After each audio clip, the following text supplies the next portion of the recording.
I stood alone by my mother-in-law's hospital bed as she passed. Other rooms echoed with supportive families, mine stayed silent.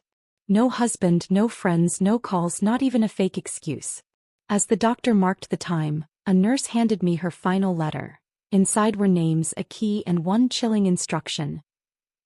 The monitor flatlined at 3:42 p.m. on a Tuesday. Not with a dramatic beep like in the movies, but with a soft, continuous hum that seemed to stretch into infinity.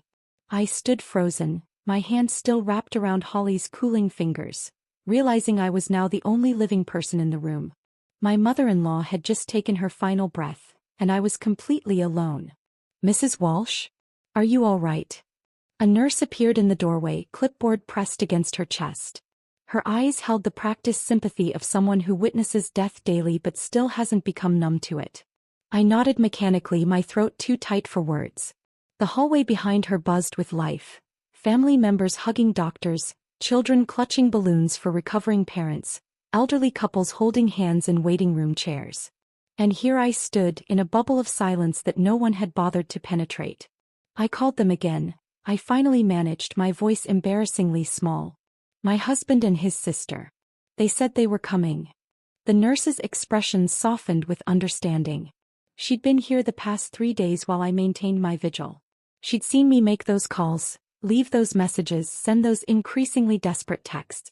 She'd witnessed the empty doorway each time I looked up hopefully at the sound of footsteps. "Some people struggle with goodbyes," she offered kindly. But we both knew this wasn't about struggling. This was about choosing not to be present. Through the wall, I could hear the faint sounds of celebration from the next room. Someone was going home today. The contrast made my isolation feel like a physical weight on my chest. I should call the funeral home," I mumbled, reaching for my phone. 3 missed calls from work. None from Travis or Stella. "The doctor will handle the paperwork first," the nurse explained, gently guiding me to sit in the chair I'd barely left for 72 hours. "And there's something else. Holly left this for you." From her pocket she produced a sealed envelope, slightly wrinkled at the corners. My name was written on it in Holly's distinctive handwriting, sharp, angled letters that somehow remained elegant despite her illness. "She made me promise to give it to you only after she was gone," the nurse explained. She was quite insistent. My fingers trembled as I accepted it. In the 3 years I'd been married to Travis, Holly had always been polite but distant. We weren't close confidants sharing secrets. What could she possibly have to tell me that couldn't be said while she was alive? I broke the seal carefully and pulled out a single sheet of paper. Inside was a key taped to the top of the page, old and slightly rusted. Below it, an address I didn't recognize and a single line of text that made my blood run cold. "They never loved me. Now they will learn what it means to be forgotten." "Is everything okay?" the nurse asked, noticing my expression. "Yes," I lied, quickly folding the paper. "Just some final thoughts." After signing the necessary forms and collecting Holly's meager personal effects, a nightgown, reading glasses, and a worn paperback, I walked out of the hospital in a daze. The late afternoon sun seemed inappropriately bright. In the parking lot, families helped patients into cars, some with balloons or flowers, others with new babies. Normal life continuing while mine felt suspended. I sat in my car for 20 minutes before I could bring myself to turn the key. During those moments, I replayed Holly's final weeks in my mind. Her increasing withdrawal, the long silences punctuated by cryptic comments I'd attributed to medication. The way she would stare at me sometimes when she thought I wasn't looking, as though trying to memorize my face. Or perhaps, I realized now, as though she was making a decision. The drive home felt surreal. Traffic lights, pedestrians, everyday life continuing while I carried the weight of Holly's death and her mysterious message. I checked my phone at a red light, still nothing from Travis or Stella. I was hanging my coat when my phone finally rang. Travis's name lit up the screen, and a complex mixture of relief and anger flooded through me. "Hey babe," he said casually. "You coming home soon? Did you remember to grab groceries? We're out of pretty much everything." The normalcy of his tone made me grip the counter for support. "Holly died today," I said flatly. The line went silent for several seconds. "Oh," he finally said. "When did that happen?" 3:42, I replied, my voice steady despite the tears tracking down my face. You would have known if you'd answered any of my calls. Another pause. Look, I had meetings all day. You know how it is. His voice dropped slightly. Well, she was never easy. I ended the call without responding. The house, our house, suddenly felt unbearably empty. On the kitchen table sat bills, magazines, normal life detritus that now seemed meaningless. And in my hand Holly's note burned like a live coal. That night I barely slept. Travis came home late, crawled into bed without speaking, and was gone before dawn for an early meeting. I lay awake until first light, the key from Holly's envelope digging into my palm as I clutched it. By 7 a.m. I had made my decision. I showered, dressed, and programmed the address from Holly's note into my GPS. It led me 30 miles outside of town, down increasingly narrow country roads until I reached a gravel drive nearly hidden by overgrown bushes. A rusted wrought iron gate hung partially open as though waiting for me. The cottage beyond was small and weathered, its once white paint peeling to reveal gray wood beneath. Wild roses had claimed one entire wall, their thorny branches scraping against warped window panes. It looked abandoned, forgotten by time itself. The key fit perfectly in the tarnished lock. As I pushed open the door, it creaked in protest, revealing a home frozen in time. Dust motes danced in the beams of sunlight cutting through partially closed curtains.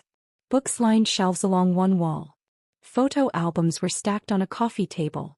And on the kitchen table, prominently placed in the center, sat another envelope, to be opened upon my death, by my lawyer. I stepped fully inside, closing the door behind me. The air smelled of old paper and faint lavender. As the dust settled around me, I realized I was standing in Holly's true home, not the sterile assisted living facility where Travis had insisted she stay. This was where her heart had remained. And somehow, for reasons I couldn't yet understand, she had chosen to share this secret place with me, and me alone. I sat at the kitchen table in Holly's hidden cottage for nearly an hour, staring at the envelope marked for her lawyer. The dust-covered surfaces around me told a story of abandonment. Not carelessness but deliberate preservation. This place had been waiting just like the envelope in my hands. The name on the second envelope read, Margaret Keller, attorney at law, with an address in downtown. I found the number online and called immediately, my heart pounding with each ring.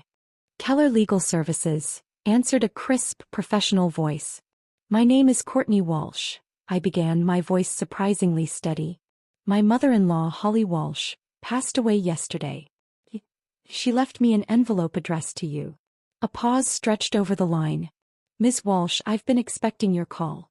I'm deeply sorry for your loss. The formality in her tone shifted to something more genuine. Holly was a remarkable woman. Could you come to my office tomorrow morning? There are matters we need to discuss. Of course, I agreed. Should I bring the envelope? Please do. And Ms. Walsh? Holly was very specific about her wishes. She requested that all named beneficiaries be present for the reading of her will. That would include Travis and Stella Walsh. My stomach tightened. They'll need to be there? In person? I'm afraid so. Holly was quite insistent on this point.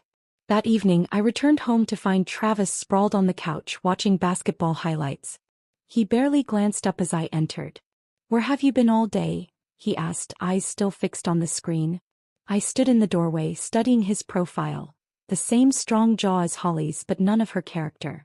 I've been handling your mother's affairs since no one else bothered to show up when she died. That got his attention. He muted the TV. Don't start with the guilt trip, Courtney. Mom and I had our issues. You know that. Her lawyer called, I continued, ignoring his defensiveness.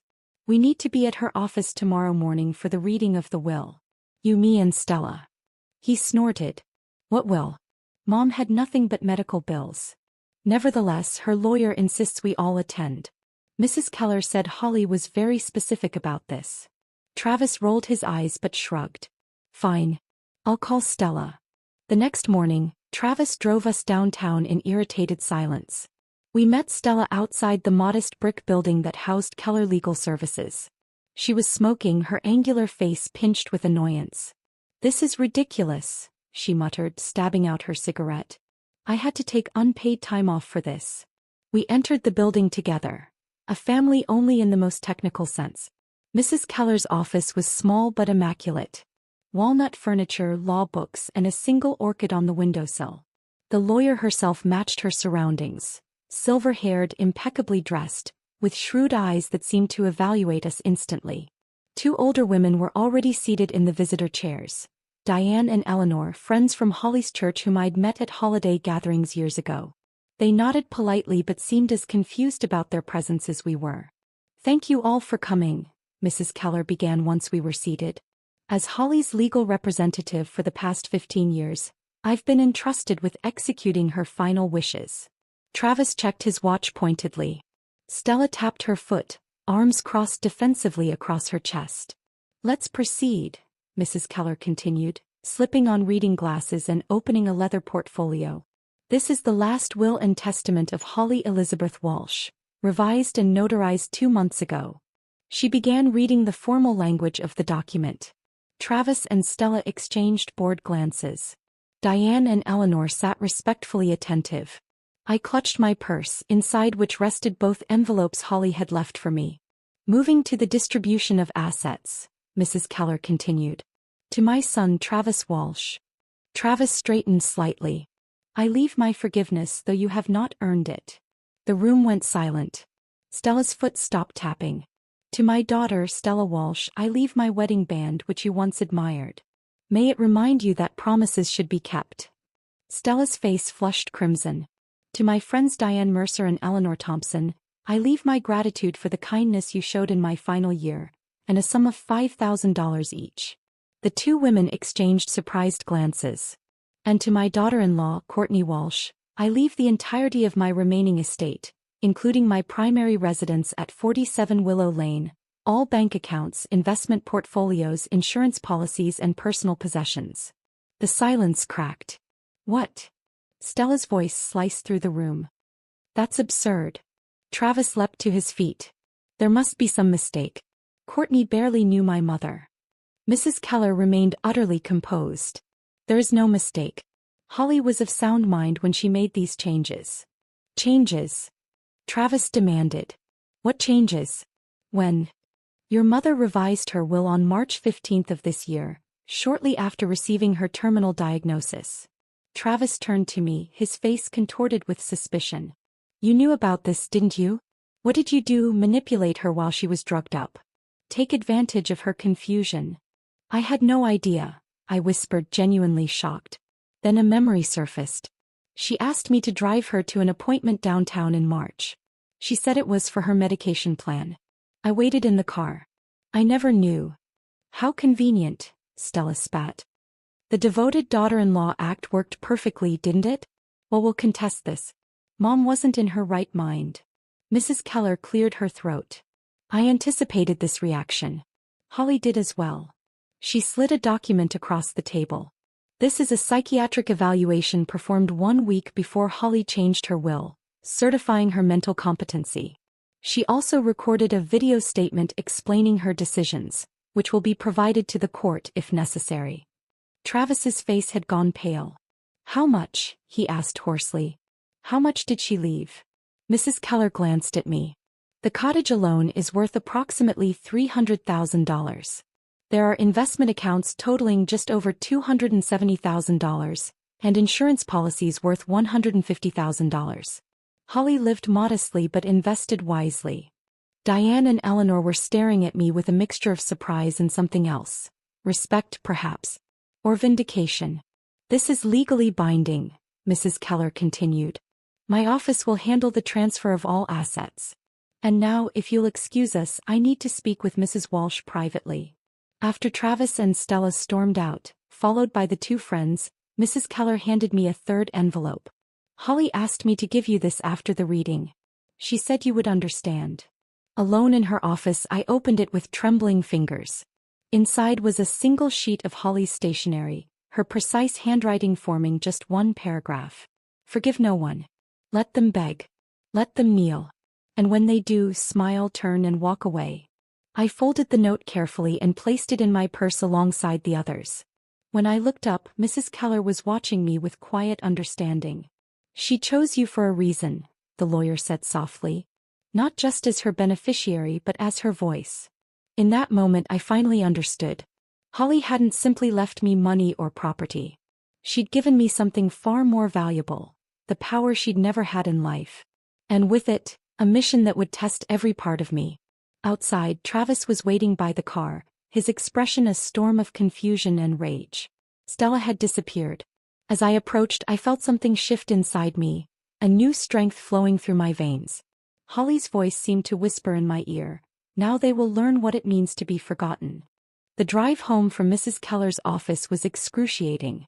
Travis white-knuckled the steering wheel, his jaw clenched so tight I could see a muscle twitching beneath his skin. Neither of us spoke. The silence hung between us like a third passenger, heavy with unspoken accusations. "I'm going to stay at the cottage tonight," I finally said as we pulled into our driveway. "I need to sort through some of Holly's things." Travis gave me a sideways glance, calculation replacing anger in his eyes. "Sure, babe. Whatever you need. This must be overwhelming for you." The sudden shift in his tone made my skin crawl. I gathered an overnight bag without another word and drove back to Holly's secret home, my home now according to the will. The cottage felt different in the gathering twilight. Less abandoned, more expectant. I turned on lamps, swept away cobwebs, and made a cup of tea in the kitchen where dust coated every surface. On a shelf near the fireplace, I discovered a row of leather-bound journals spanning decades, each labeled with a year in Holly's precise handwriting. I selected the most recent one and settled into an armchair by the window. Outside, crickets began their evening chorus as I turned to the first page. "Ben has been gone 7 years today," Holly had written. "Travis called for the first time in months. He needed money for car repairs. I gave it to him because I'm a fool who still believes a mother's love should be unconditional. Ben would be furious with me." I read until my eyes burned. Journal after journal revealed a woman I'd never truly known, sharp, observant, and increasingly isolated. Holly had documented everything. Travis's escalating financial demands, Stella's cutting remarks about her embarrassing fashion choices and outdated opinions, friends who drifted away when her illness made socializing difficult. "Called Travis 3 times this week," read an entry from just 6 months ago. "He's screening my calls. When he finally answered, I could hear a basketball game in the background. He said he was swamped, but would visit soon." That was February. It's now June. Most heartbreaking were her descriptions of holidays spent alone. "Made a small turkey anyway. Set the table for 4 out of habit, though I knew no one would come." Stella texted, "They're spending Christmas with her boyfriend's family in Vermont. Travis didn't even bother with an excuse this year." I slept fitfully that night, Holly's words echoing in my dreams. The next morning, I discovered a wooden chest tucked under the bed in the main bedroom. Inside were bundles of letters tied with faded ribbon, correspondence between Holly and Ben spanning their 40-year marriage. One letter, dated just weeks before Ben's death, struck me particularly. "My dearest Holly," Ben had written in shaky script. "The doctor says I don't have much time, so I need to say what matters. Our children have become strangers to us, not in one dramatic moment, but in 1,000 small betrayals. You'll want to leave them everything because that's what mothers do. Don't reward those who abandoned us in our hour of need. Remember what we built together, Holly. Do what's right even if it's hard. Even if it breaks your heart." I carefully returned the letter to its envelope, understanding now the seeds of Holly's final decision. These weren't the bitter actions of a vindictive old woman. They were the considered choices of someone who had finally recognized a painful truth. Some ties, even blood ties, aren't worth preserving when they've been stretched beyond recognition. My phone buzzed with Travis's name on the screen. I hesitated before answering. "Hey," he said, his voice unnaturally cheerful. "Just checking on you. I made your favorite pasta for dinner if you want to come home." "I'll be staying here another night," I replied. "There's a lot to go through." "No problem," he said smoothly. "I was thinking, why don't we take a weekend trip soon? Just us like the old days. We could use some time to reconnect after everything that's happened." My stomach churned at his transparent attempt. "Maybe," I said noncommittally. "I'll let you know." For the next week, Travis's metamorphosis was both fascinating and repulsive to watch. He called daily with solicitous questions about my well-being. He cleaned the house, cooked elaborate meals on the nights I came home, even bought me flowers. The performance was flawless but hollow. His eyes remained calculating, watching for any sign his strategy was working. Then the court summons arrived. Petition to contest validity of will, the document proclaimed in bold type. Stella had filed a formal challenge, claiming Holly had been of unsound mind and subject to undue influence. The allegations painted me as a manipulative opportunist who had isolated Holly and poisoned her against her family. I called Mrs. Keller immediately, my hands shaking. "I expected this," she said calmly. Stella consulted 3 different attorneys before finding one desperate enough to take her case. "Don't worry." Holly anticipated this reaction and prepared extensively. 2 days before the hearing, Mrs. Keller invited me to her office to review their strategy. She placed a small digital recorder on her desk. "Holly made these recordings during her final months," she explained. "With her full knowledge and consent." She pressed play. Holly's voice, thinner than I remembered but clear and articulate, filled the room. "My daughter Stella visited today for the first time in 8 months. She spent 12 minutes complaining about her job, 20 minutes scrolling through her phone, and left when I mentioned my latest scan results. She asked if she could borrow my mother's diamond earrings. I said no. She called me selfish." Mrs. Keller stopped the recording. "There are dozens more like this." Holly was documenting their behavior long before she changed her will. Combined with her psychiatric evaluation and her doctor's testimony, Stella doesn't have a case. The courtroom was small and airless. Stella sat with her attorney, a nervous man with thinning hair who kept shuffling his papers. Travis sat directly behind them, separate but clearly aligned. When I entered with Mrs. Keller, his expression briefly cracked to reveal naked hostility before smoothing back into concerned neutrality. The hearing lasted less than an hour. The judge listened impassively as Stella's attorney presented their flimsy case. When it was Mrs. Keller's turn, she methodically dismantled each accusation with documentation, medical testimony, and finally Holly's recordings. The judge dismissed the challenge, ordering Stella to pay court costs. The aftermath was swift and unexpected. The local paper ran a small story about the case. People talked. Stella's friends began making excuses to cancel plans. The boutique where she worked part-time asked her to take some time off until things settle. Her boyfriend stopped appearing in her social media posts. Travis's carefully constructed facade crumbled that night. When I returned home to pack more of my belongings, he was waiting, a half-empty whiskey glass in his hand. "Happy now?" he snarled, all pretense gone. "You've turned my own mother against me from beyond the grave." "Holly did that all by herself," I replied quietly. "She just needed someone to witness it." "You think you're so smart," he hissed, stepping closer. "Played the perfect daughter-in-law while plotting to steal everything." In that moment I saw Travis clearly, not as my husband or even as Holly's son, but as the selfish, entitled man both women had eventually recognized. The revelation wasn't dramatic. It was simply the final piece clicking into place. "I'll be moving to the cottage permanently," I said, stepping around him. "You can keep this house for now. We'll discuss divorce terms through our attorneys." "Divorce?" His face contorted with genuine shock. "You can't be serious. After everything I've done for you?" The question hung in the air between us, so absurd I almost laughed. Instead, I walked upstairs to pack Holly's words from her letter echoing in my mind. "Forgive no one. Let them beg. Let them kneel." The cottage became my sanctuary during the divorce proceedings. I spent my days sorting through Holly's belongings, discovering new facets of her life with each box and drawer I explored. At night, I slept in her bedroom, oddly comforted by the faded floral wallpaper and the soft ticking of the grandfather clock in the hallway. 3 weeks after I'd moved out of our house, Travis appeared on the cottage doorstep. The confident swagger was gone, replaced by a carefully constructed humility that didn't reach his eyes. He stood with his hands in his pockets, shoulders slightly hunched. "Can we talk?" he asked, trying to peer around me into the cottage.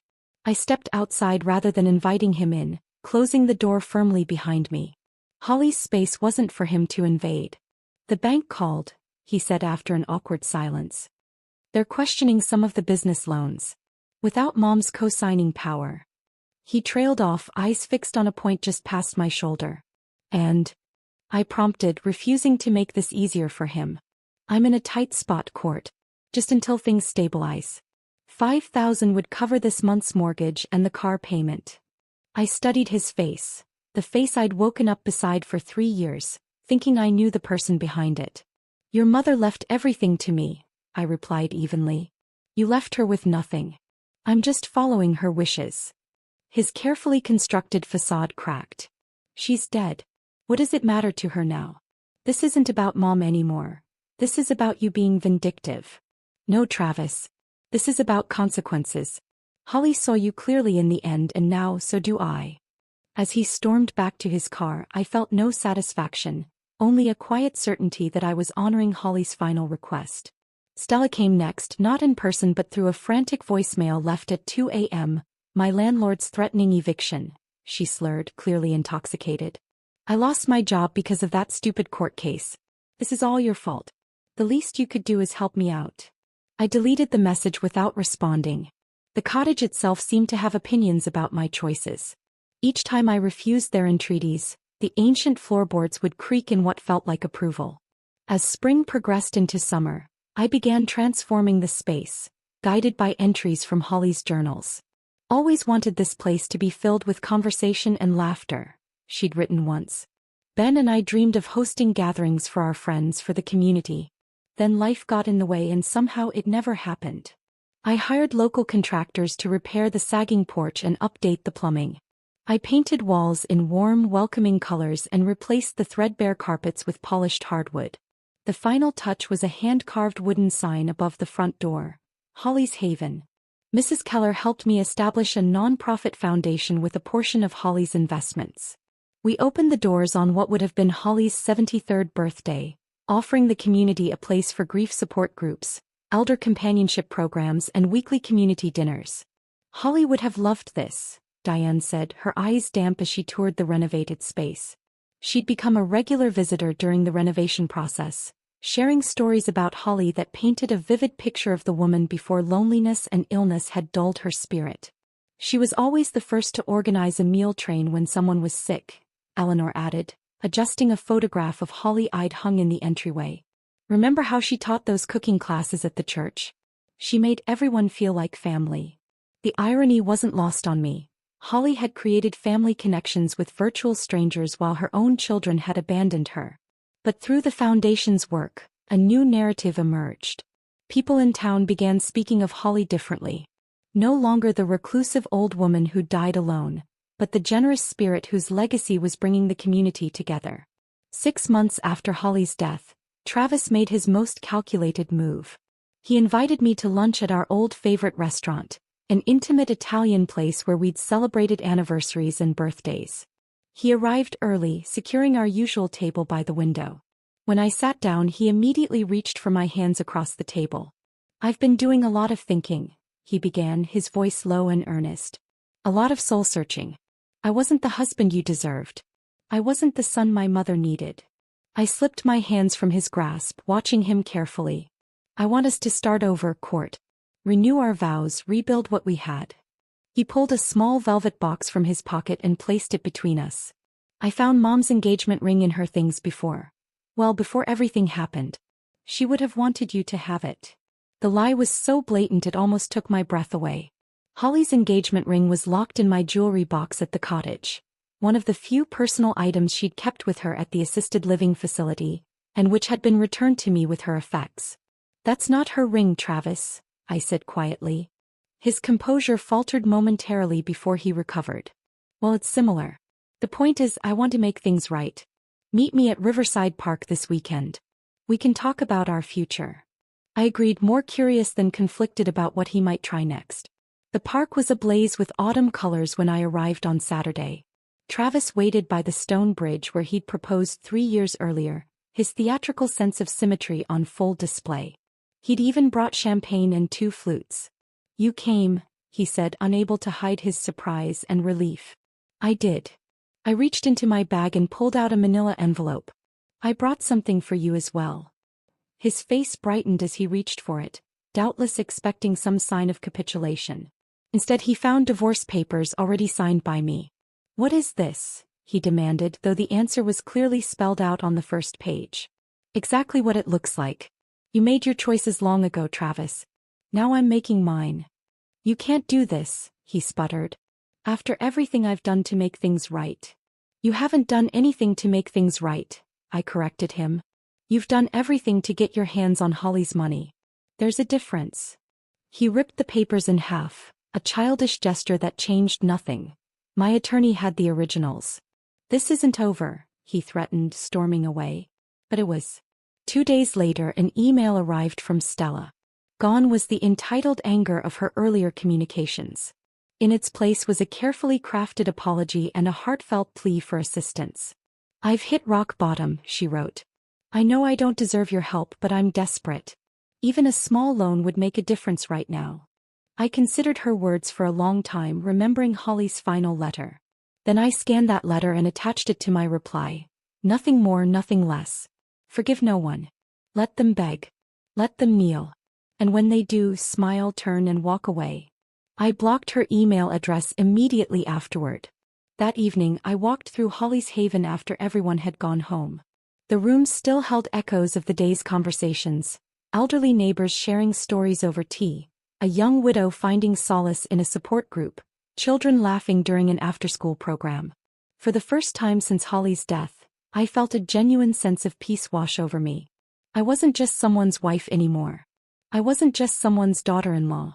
I was a woman standing on my own, carrying forward the legacy of another woman who had been wronged, and who had refused to die quietly. I ran my fingers along the spines of Holly's journals, now displayed on a special shelf in the community room. I understand now, I whispered to the empty room. This is what you wanted all along. 1 year passed like turning pages in one of Holly's journals, sometimes slowly, sometimes in a blur of activity, but each day adding to a story that was still being written. Holly's Haven flourished beyond my wildest expectations. What had begun as a modest community space now buzzed with daily activities. Monday afternoon art classes for seniors. Tuesday evening grief support circles.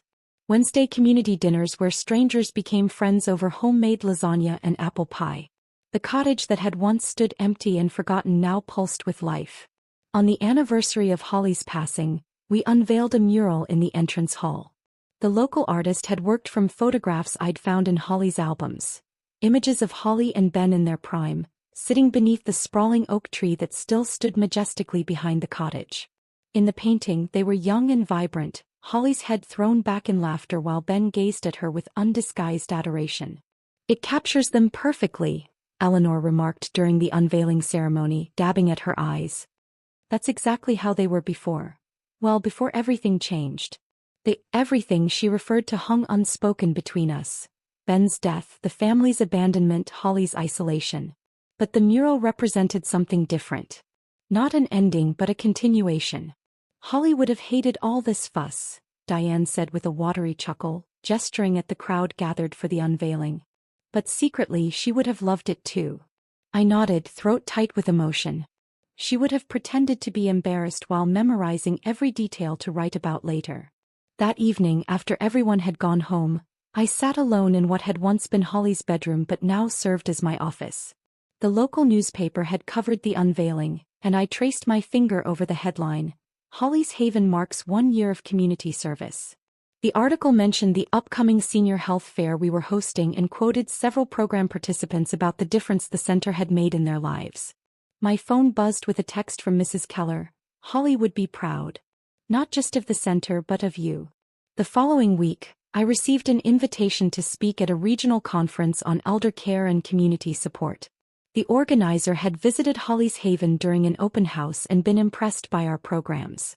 We'd love for you to share your story, she explained over the phone. So many seniors face isolation. Your perspective could be valuable. Standing at the podium a month later, facing a room full of healthcare professionals, social workers and community organizers, I felt Holly's presence acutely. My mother-in-law died alone, I began, my voice steady despite the emotion constricting my chest. Not because she had no family but because her family chose not to be there. I shared Holly's story, sanitized of the more painful details, her name changed to protect what little privacy remained, focusing instead on the insidious nature of elder isolation. How it happens not in dramatic moments but in a series of small betrayals. Missed phone calls, postponed visits, dismissive responses. The community center we've created isn't just about activities or services, I explained. It's about bearing witness to each other's lives.